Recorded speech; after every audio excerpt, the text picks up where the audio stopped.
This is part 3 of a tutorial for how to turn your favorite book into a custom hardcover edition. In this video, I'll be showing you how to design a cover using heat transfer vinyl and how to case in your text block to finish your book. Before designing your cover, you want to make sure you get the measurements for the width of your spine as well as the width and height of the front and back pieces of your cover.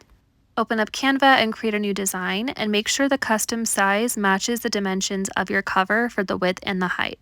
And you'll usually need to change that measurement from pixels to inches.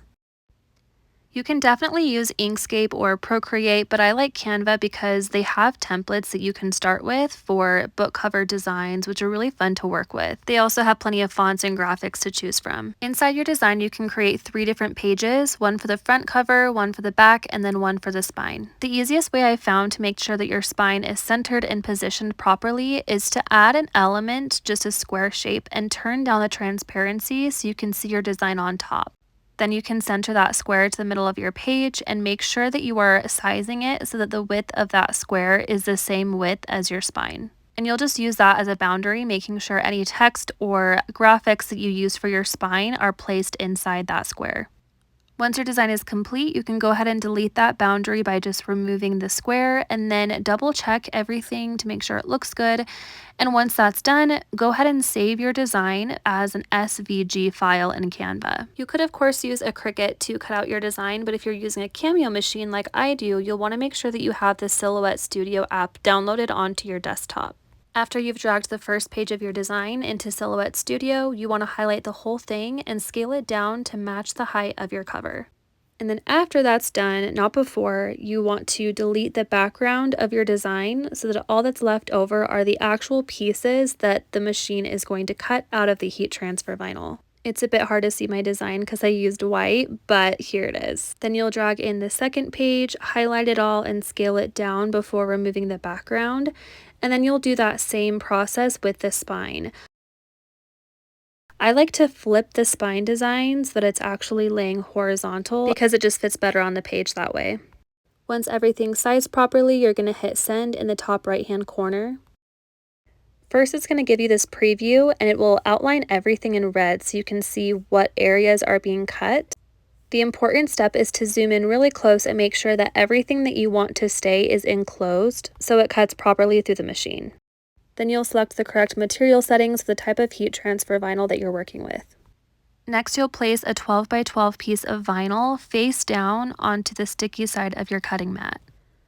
After your Cameo machine is turned on and paired with your computer, you'll line up the cutting mat to fit right at those 2 arrows and the line that it points to. And I forgot to record this step, but after you've positioned your cutting mat, you'll hit the glowing up arrow on the machine itself to load in the mat. Once your vinyl is loaded, you'll hit send and make sure to send the design as mirrored. Then it's going to start cutting the design out of your vinyl, and this usually takes several minutes depending on how complex your design is. Once that's done, you'll hit that down arrow to safely dispense the cutting mat from the machine. And probably the most tedious part of bookbinding is weeding out the vinyl.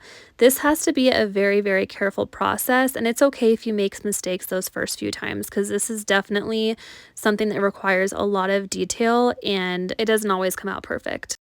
And because you're pulling away all the vinyl that's not going to stay, a good tip is to make sure that you're weeding in the opposite direction of your design.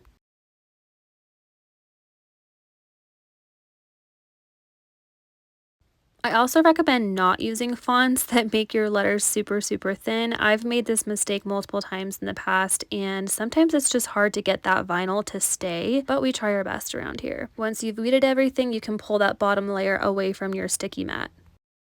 I like to cut out each section of the vinyl design because it makes it easier to have each of them separated when you go to iron the design onto your book.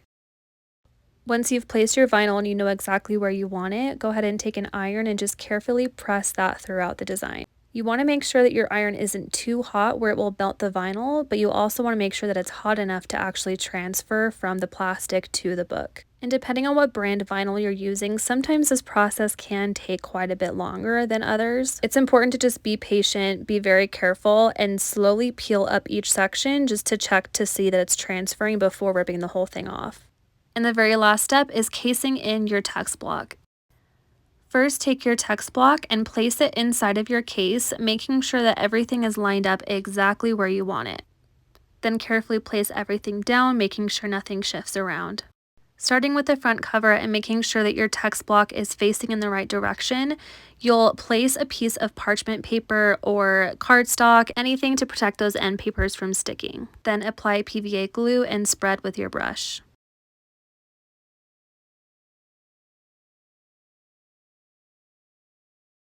While holding your text block in place, you'll just gently close the cover and press down. Then quickly check to make sure that you're smoothing out any air bubbles. I like doing this with my bone folder and just making sure to smooth it out as much as possible. After you've repeated that same process for the back cover, your book is complete. If it ever comes out looking a bit warped, leave your book in a press overnight or just place some heavy objects on top, and that'll definitely fix it and make it look perfect.